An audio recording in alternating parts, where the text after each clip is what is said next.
Selamat pagi, Bapak Ibu Saudara yang dikasihi Tuhan, Jemaat Gereja Baptis Indonesia Palangkaraya yang saya hormati, yang saya banggakan, yang saya kasihi. Selamat berbakti, selamat hari Minggu. Mari kita berdoa. Bapak Surgawi, saatnya kami akan mendengarkan sabda firman-Mu. Karena itu, pakai hamba-Mu, lengkapi, urapi, dan mampukan hamba-Mu menjadi juru bicara-Mu pada pemberitaan firman pagi hari ini. Mari ya Roh Kudus, siapkan jemaat-Mu supaya firman yang didengar sungguh menjadi berkat dan bertumbuh hidup dalam kehidupan mereka hari lepas hari. Berkatilah pemberitaan firman ini sampai pada akhirnya. Demi nama Yesus, kami haturkan sepenuhnya pemberitaan firman pagi hari ini. Haleluya. Amin.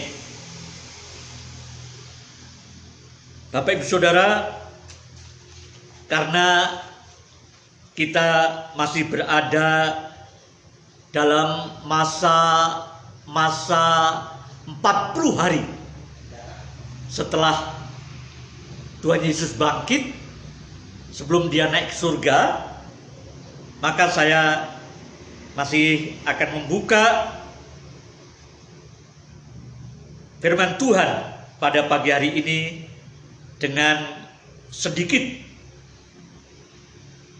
menyoroti satu peristiwa yang terjadi pada saat Tuhan Yesus menampakkan dirinya pada semua murid. Mari kita buka Lukas pasal 24 ayat 36 dan 37.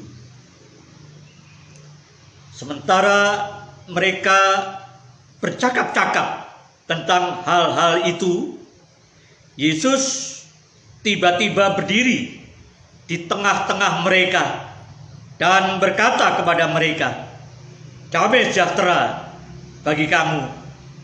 Mereka terkejut dan takut dan menyangka bahwa mereka melihat hantu. Saudara, peristiwa penampakan Tuhan Yesus dengan tubuh kebangkitannya ke atas semua para murid pada waktu itu, ada satu hal yang agak menggelitik, ada satu hal yang agak menggelikan, tapi juga sesungguhnya memalukan. Apa saudara? Karena para murid pada waktu itu ketakutan ketika Yesus datang, muncul tiba-tiba di tengah-tengah mereka. Mereka takut karena mereka menyangka bahwa yang datang itu adalah hantu. Mereka menyangka bahwa Yesus yang menampakkan diri itu adalah hantu. Saudara, ini sangat menggelikan. Padahal mereka adalah para rasul. Mereka adalah orang-orang yang selama 3,5 tahun bersama-sama dengan Tuhan Yesus. Dididik, diajar, melihat, menyaksikan langsung dengan mata kepala mereka sendiri apa saja yang diajarkan, dikhotbahkan, diucapkan, dan dilakukan oleh gurunya, yaitu Tuhan kita Yesus Kristus. Tapi ketika Tuhan Yesus bangkit dari kematian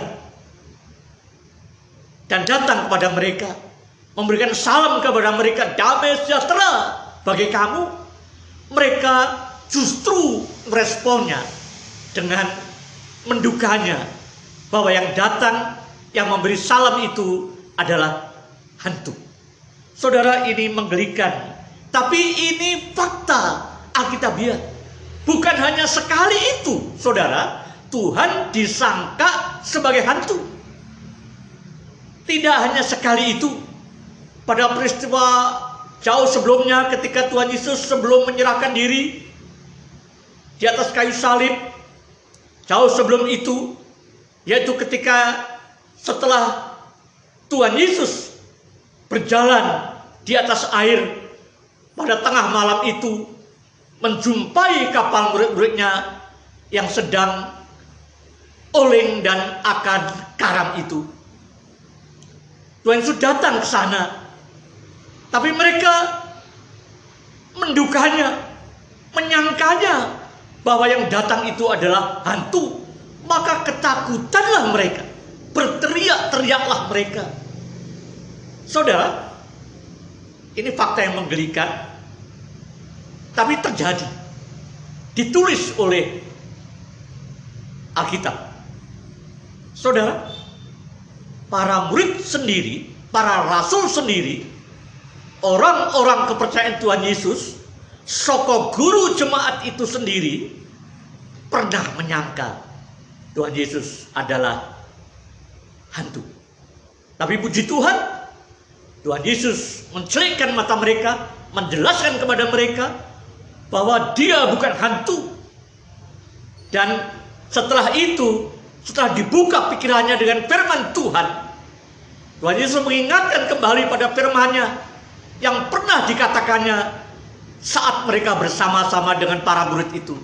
Akhirnya mereka menerima, mereka mengakui kesalahan, mereka menyadari kekeliruannya bahwa Tuhan yang datang itu adalah Tuhan mereka, juru selamat mereka, guru mereka. Saudara, Tuhan pernah disangka sebagai hantu. Tuhan diperhantukan. Itu yang lalu, tapi itu segera lewat, saudara. Dan peristiwa seperti itu tidak terulang lagi pada kehidupan murid Yesus yang ada dalam Alkitab, yang tercatat para rasul pada waktu itu. Dan mungkin saja sejak itu tidak pernah ada lagi orang Kristen yang menyangka bahwa Yesus adalah hantu. Saudara, peristiwa itu sudah lewat. Tapi dalam sepanjang sejarah kekristenan terutama, sampai hari ini, itu masih banyak orang, saudara, yang punya pandangan yang keliru terhadap Tuhan Yesus. Banyak yang di antara mereka menyebut Yesus itu guru biasa saja. Memang dia orang hebat, orang pinter, orang yang penuh hikmat. Tapi dia adalah seorang manusia biasa. Dia adalah hanya seorang nabi di antara sekian nabi yang ada. Mereka mempercayai bahwa Yesus itu orang hebat, orang top, penuh dengan mujizat sepanjang hidupnya. Tetapi mereka sama sekali tidak bisa atau belum bisa menerima keilahian dari Tuhan kita Yesus Kristus. Kemanusiaan yang mereka terima sebagai guru yang hebat, sebagai nabi yang luar biasa, sebagai seorang pemimpin agama yang luar biasa. Tetapi keilahiannya mereka sampai hari ini masih banyak orang yang sulit menerima sisi lain dari diri Tuhan Yesus. Jadi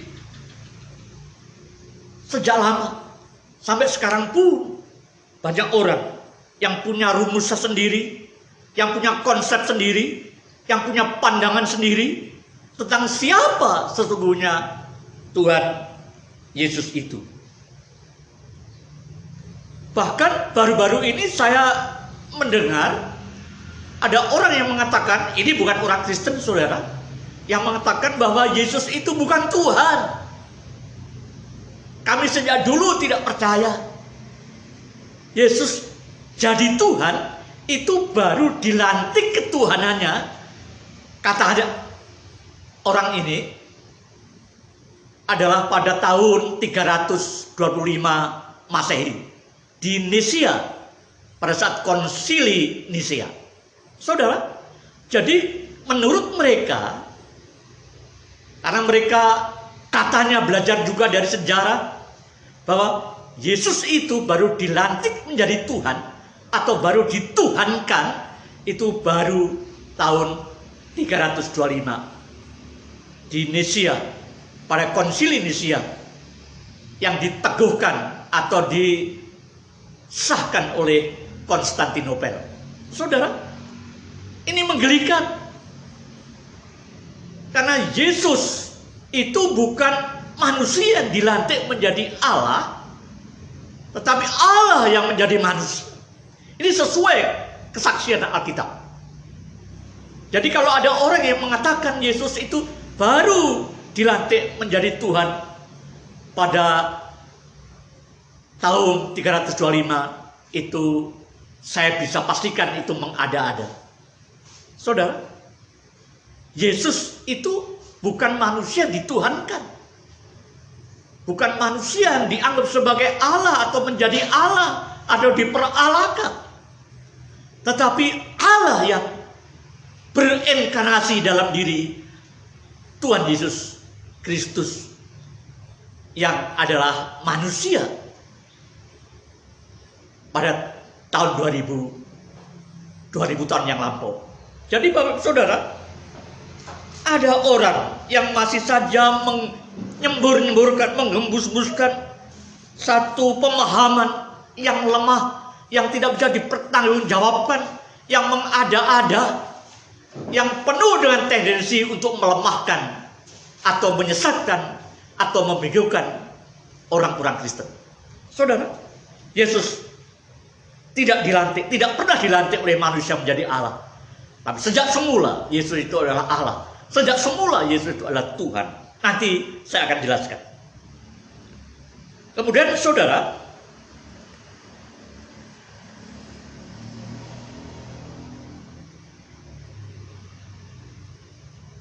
Tuhan sendiri. Kata sementara beberapa orang yang pasti bukan Kristen mengatakan bahwa Tuhan Yesus tidak pernah menyebut dirinya sebagai Tuhan. Kalau Yesus dianggap Tuhan, itu anggapan orang Kristen sendiri. Jadi Yesus sendiri tidak pernah mengatakan atau menyatakan atau memberikan statement tentang keilahiannya. Itu kata mereka. Karena itu Yesus itu bukan Allah memang. Karena dia sendiri tidak pernah mengatakan tentang dirinya sendiri. Itu ada yang sampai sekarang masih menyembur-nyemburkan. Dan itu saya kira saudara, ini hoax teologi. Saudara, ini bahaya. Kalau orang Kristen mendengar informasi, masukan-masukan seperti ini, kalau dia tidak mengakar pada firman Tuhan, mereka akan mudah diumbang-ambingkan, disesatkan. Dan pada akhirnya kalau memang mereka tidak segera kembali pada firman Tuhan, pada Alkitab, mereka bisa saja melompat dari imannya. Dipar. Mereka bisa saja murtad, saudara. Karena itu, pada pagi hari ini, saya akan mengajak kita melihat siapa sesungguhnya Tuhan Yesus itu. Meskipun ada yang menyebut baru dilantik menjadi Tuhan oleh manusia pada tanggal sekian-sekian. Yesus sendiri tidak pernah mengatakannya. Saudara, semuanya itu tidak ada dasarnya. Mari kita lihat sekarang. Tapi saya ingin menjelaskan mengapa sih kok mereka mengatakan konsep lain atau mengeluarkan pandangan-pandangan yang sama sekali berbeda, bahkan bertolak belakang dengan keyakinan iman kita tentang ketuhanan Tuhan Yesus. Karena mereka memakai sumber yang tidak pas, tidak seharusnya menjadi sumber rujukan bagi pemahaman atau teologi mereka. Mereka memakai sumber lain. Semestinya mereka memakai firman Tuhan yang tertulis dalam Alkitab, dalam Perjanjian Baru dan Perjanjian Lama. Ini sumber, satu-satunya sumber yang paling valid, satu-satunya sumber yang paling kredibel, satu-satunya sumber yang harus kita jadikan sebagai basic iman kita, kepercayaan kita. Saudara, mengapa? Karena Alkitab, karena firman Tuhan itu adalah pernyataan Tuhan sendiri, kata-kata Tuhan sendiri. Saudara, iman kepada Yesus itu harus dibangun atas kata-katanya sendiri. Roma pasal 10 ayat 17, iman itu lahir dari pendengaran. Iman pada Yesus maksudnya lahir dari pendengaran, dan pendengaran oleh firman Kristus. Kalau kita ingin mengimani Tuhan Yesus, kalau ingin beriman padanya, kita harus mengacu, merujuk berdasarkan firman-Nya, kata-kata sendiri. Saudara, analoginya sederhana saja. Saudara tidak pernah bisa mengerti saya sepenuhnya. Saudara hanya bisa menduga-duga apa sekarang yang sedang saya pikirkan, apa yang sedang saya rasakan, apa yang sedang saya rencanakan, apa yang sedang saya keluhkan. Saudara pasti tidak tahu. Bisanya menduga-duga, memberikan prediksi, dugaan. Tapi yang paling tahu tentang saya adalah saya sendiri. Tentu Tuhan, karena Tuhanlah pencipta saya. Tapi bukan orang lain, saudara. Istri saya sendiri adalah orang yang paling dekat dengan saya. Tiap-tiap saat, bahkan sekarang ini, saya terus berduaan dengan istri saya. Karena anak-anak sudah besar dan mandiri semuanya. Tetapi sekalipun istri saya itu adalah pribadi yang paling dekat dengan saya, tiap malam tidur seranjang dengan dia, tapi pasti dia juga tidak bisa tahu 100% tentang saya. Dia bisa mungkin diskreditkan tentang saya sepanjang yang dia ketahui saja, tapi pasti tidak sedalam-dalamnya, tidak betul-betul tahu seakar-akarnya. Saudara, yang paling tahu saya adalah saya. Yang paling benar mengatakan tentang saya adalah kata-kata saya. Karena itu yang paling benar tentang Tuhan Yesus adalah kata-kata Tuhan Yesus sendiri. Dan firman Kristus itu tertulis dalam Alkitab. Karena itu Alkitablah rujukan objektif yang menjadi satu-satunya sumber mutlak yang harus kita pakai, menjadi fondasi, menjadi basic dari bangunan iman kita kepada Kristus. Bapak Ibu Saudara, seharusnya memang hanya Alkitab, bukan yang lain. Memang kita bisa saja belajar dari para teolog, dari para apologet, ya, baik dunia dari zaman dulu sampai sekarang ini, baik luar negeri maupun di Indonesia ini. Saudara bisa saja belajar tentang apa pandangan Tertullianus, apa pandangan Anastasius, apa pandangan Thomas Aquinas, apa pandangan teologia dari Santo Agustinus atau Luther, atau bahkan Calvin, John Calvin. Anda bisa belajar. Itu baik untuk menambah wawasan kita. Tapi ujiannya tetap harus firman Tuhan. Kalau konsep mereka, rumusan teologi mereka sesuai firman Tuhan, berdasar pada firman Tuhan, baru kita sungguh bisa menghargainya. Saudara, di Indonesia banyak tokoh-tokoh hebat, ahli-ahli teologi, dokter-dokter teologi. Bisa saja Anda belajar pada Stephen Thom. Bisa saja Anda belajar pada Ezra Soru. atau pada tokoh-tokoh lama, Harun Hadiwiono, pada Verkuil, pada Abineno, pada Eka Dharmaputra, pada Yosua Tehu. Dan di kota ini ada juga seorang teolog Protestan karismatik, Bapak Samuel Gunawan. Saudara, kita bisa belajar. Kita menghargai jerih lelah mereka, penyidikan mereka, pergumulan teologis mereka. Tapi saya sebagai hamba Tuhan harus lebih memegang apa yang dikatakan oleh firman Tuhan, apa yang tertulis sola scriptura, terutama tentang Tuhan kita Yesus Kristus. Saudara,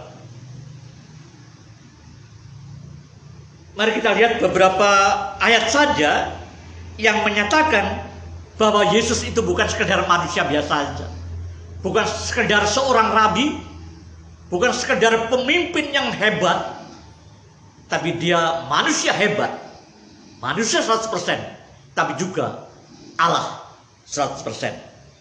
Saudara, mana buktinya? Pasti saya akan menunjukkan dari firman Tuhan. Saudara, saya tidak terlalu bersemangat untuk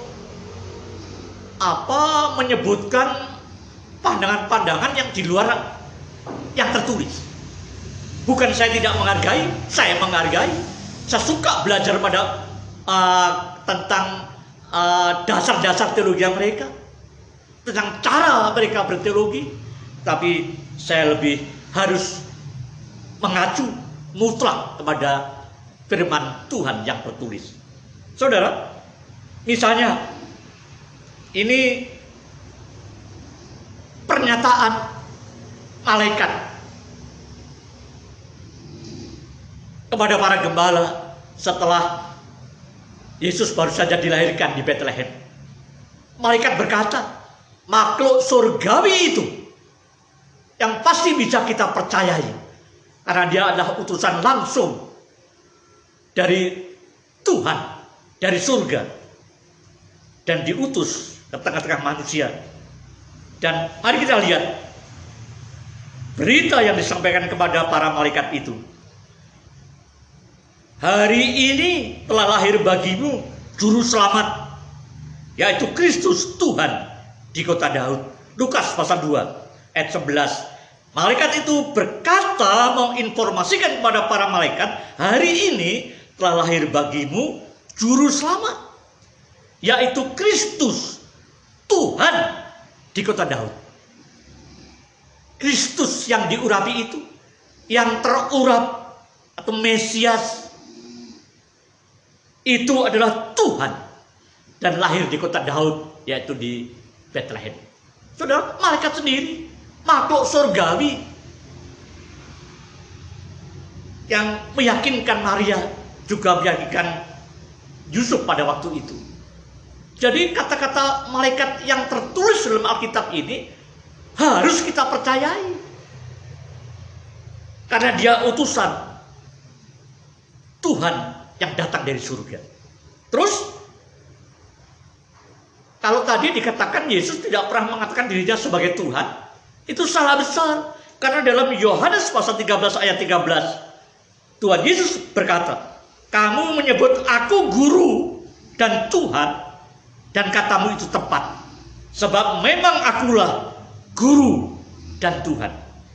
Jadi Tuhan Yesus meneguhkan apa yang dikatakan oleh para muridnya. Para murid menyebut dia guru dan Tuhan. Tuhan Yesus membenarkannya, meneguhkannya, mengkonfirmasikannya. Katamu itu benar, katamu itu tepat, sebab memang akulah guru dan Tuhan. Dia mengatakan akulah guru dan Tuhan. Jadi Yesus pernah mengatakan dirinya sebagai guru maupun Tuhan. Saudara, jadi salah besar kalau ada orang yang mengatakan Yesus tidak pernah menyebut dirinya sebagai Tuhan. Itu hanyalah akal-akalan pengikutnya saja. Justru ini, berita ini yang hoax, yang omong kosong, asal bunyi, dan tidak perlu kita hiraukan, abaikan hal-hal yang di luar Alkitab, apalagi itu bertentangan dengan firman Tuhan. Saudara, malaikat Tuhan Yesus sendiri mengatakan itu.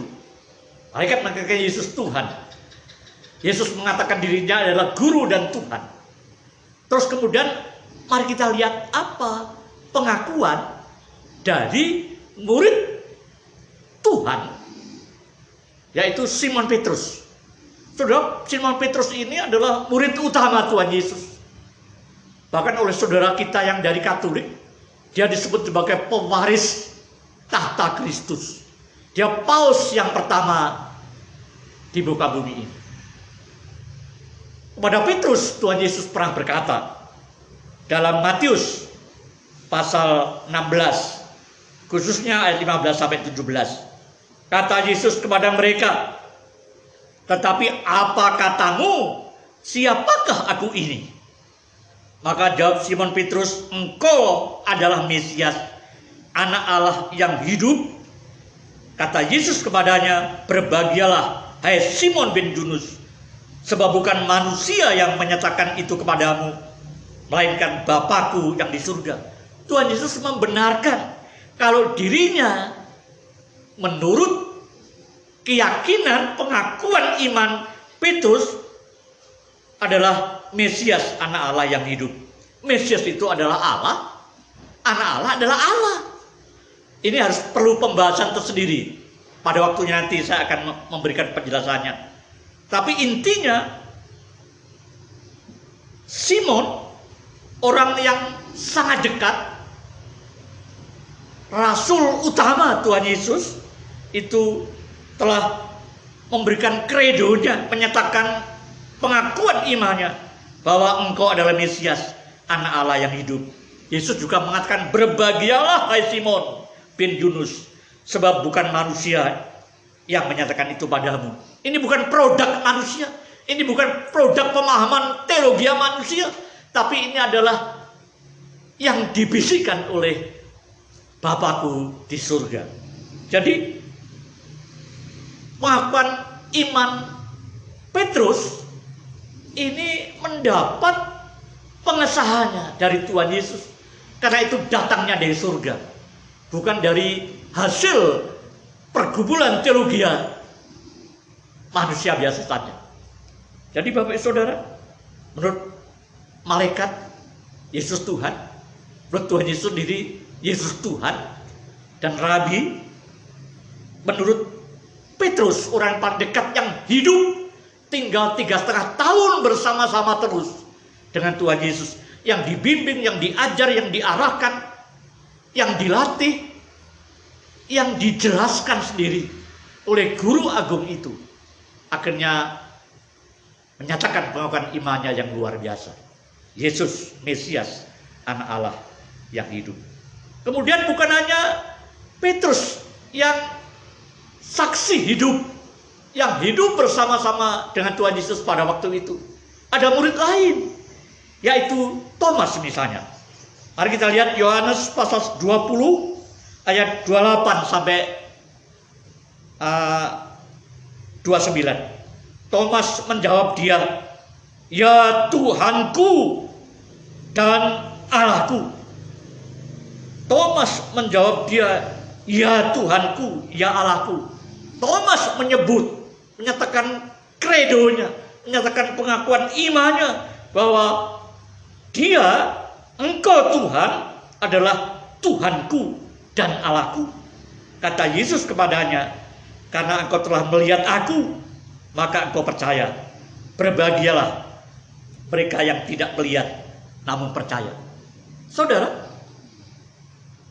kredo Thomas tidak disanggah, tidak ditolak oleh Tuhan Yesus, karena pengakuan imannya itu benar, seperti yang pernah dikatakannya sendiri. Maka ketika Thomas mengatakan Yesus adalah Tuhan, Yesus adalah Allahnya, itu benar adanya. Itu layak kita percayai, layak kita imani, karena itu tertulis juga dalam Alkitab. yang merupakan satu kitab yang diilhamkan oleh Allah sendiri kepada kurang lebih 40 penulis Alkitab pada 66 kitab, saudara. Saudara,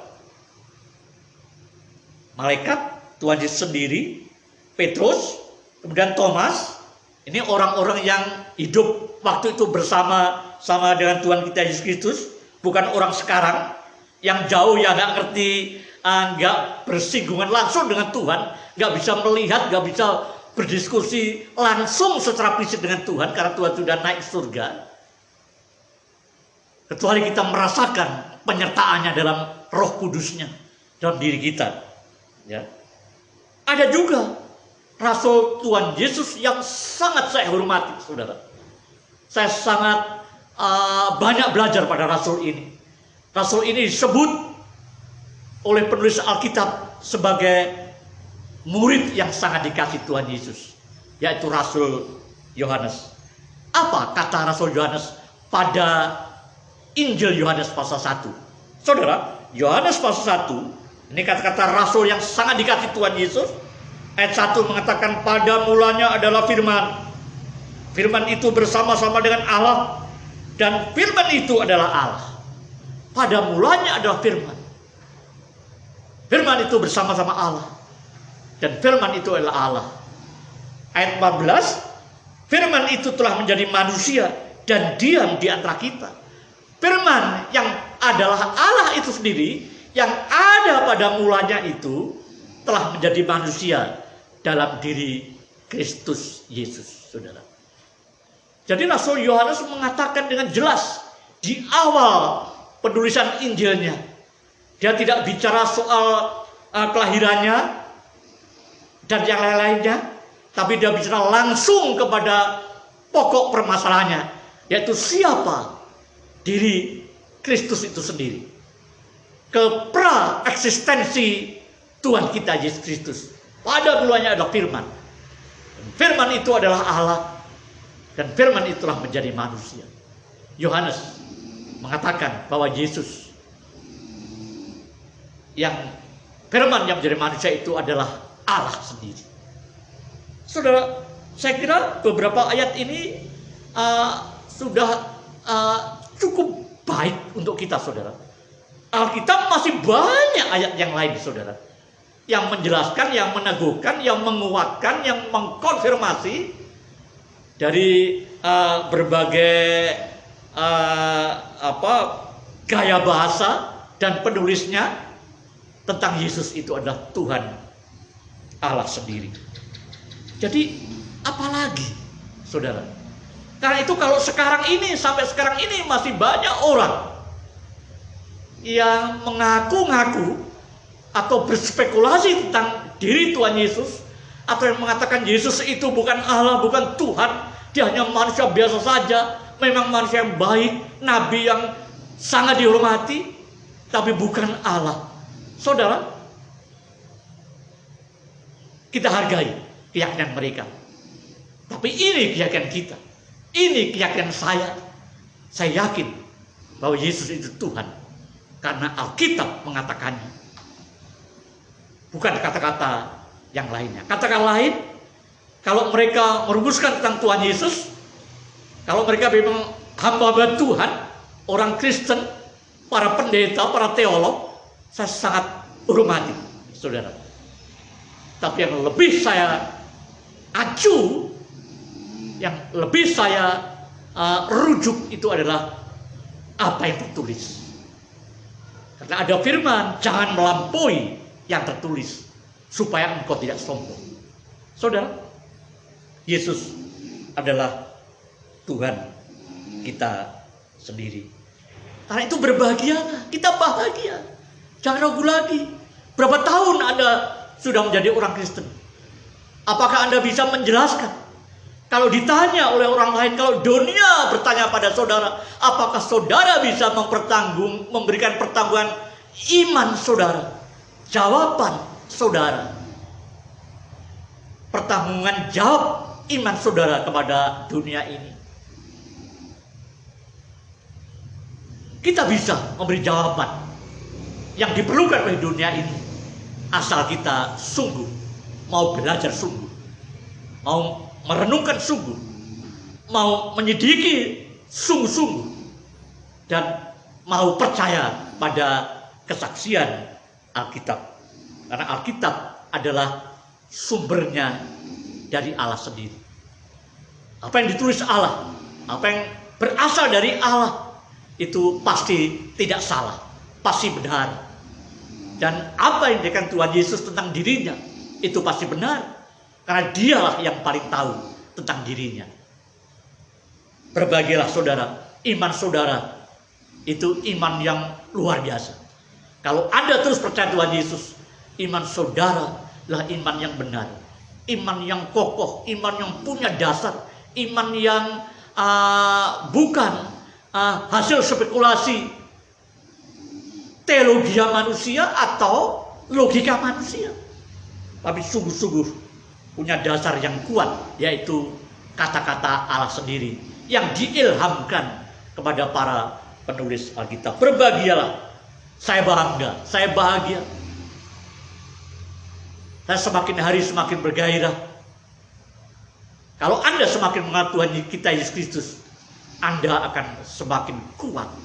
Anda tidak mudah diombang-ambingkan oleh rupa-rupa pengajaran yang bisa jadi menyesatkan. Sekarang ini penyesatan masih terus ada sampai kiamat pun. Penyesat-penyesat itu terus ingin menyesatkan. Karena iblis gak suka kalau orang Kristen imannya benar. Dia ingin orang Kristen goyang imannya. Dia ingin orang Kristen meninggalkan Tuhan Yesus. Karena itu satu-satunya rujukan yang paling valid, yang paling kuat adalah firman Tuhan yang tertulis. Sola Scriptura. Teruslah layani Tuhan. Teruslah beriman padanya sampai pada akhirnya.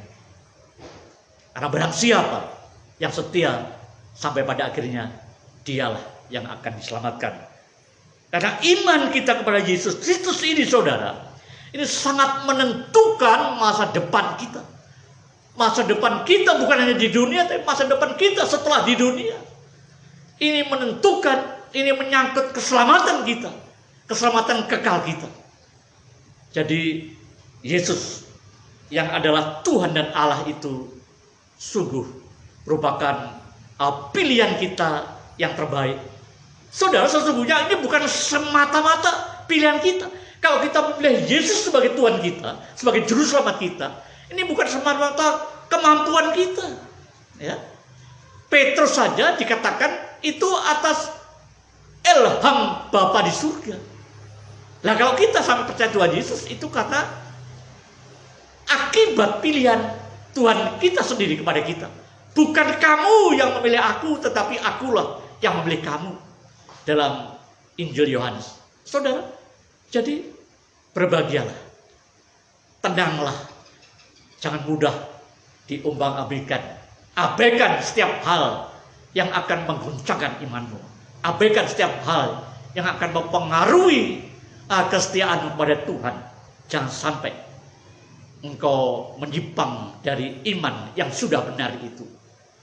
Karena minggu lalu saya berkhotbah, kalau orang Kristen tidak mengakar dalam firman Tuhan, dia mudah ketakutan, dia mudah disesatkan, dia berpotensi untuk menyangkal imannya, tapi juga dia berpotensi untuk jatuh dalam kemurtadan. Mengerikan. Karena itu, mari kita kembali pada Alkitab yang tertulis. Karena ini adalah satu-satunya dasar iman kita yang paling benar. Karena Alkitab adalah pernyataan Tuhan sendiri kepada kita. Dalam corona yang kita belum tahu kapan berakhirnya, sesungguhnya kita punya waktu, banyak waktu. Mari kita terus gali firman Tuhan. Mari terus gumuli firman Tuhan. Mari terus renungkan firman Tuhan. Kita punya banyak waktu diberi oleh Tuhan, yaitu manfaatkanlah. Semakin hari hidup saudara harus dipenuhi oleh firman Tuhan, bukan dipenuhi oleh berita-berita yang tidak bisa dipertanggungjawabkan. dan terus setia kepada Tuhan kita Yesus Kristus. Tuhan memberkati. Mari kita berdoa. Bapa Surgawi, hamba berdoa untuk firman-Mu hari ini. Sekali lagi kami mohon Engkau meteraikan ya Roh Kudus dalam hati para jemaat-Mu dan para pendengar dari pemberitaan firman hari ini. Tuhan, hamba-Mu sudah selesai bicara, tapi biarlah Roh Kudus-Mu yang terus berkarya atas hati dan jiwa pikiran roh mereka satu persatu. Jemaat dikasih Tuhan, saya akan berdoa untuk saudara. Biarlah berkat Tuhan tercurah atas saudara semuanya, atas keluarga demi keluarga, pertolongan, proteksinya, penyertaannya, bimbingannya terus menaungi saudara semuanya. Damai sejahtera dari Allah Bapa, cinta Tuhan Yesus yang ajaib, dan persekutuan kuat kuasa Roh Kudus menaungimu pagi hari ini, besok, sampai selama-lamanya. Amin. Tuhan Yesus memberkati. Selamat hari Minggu.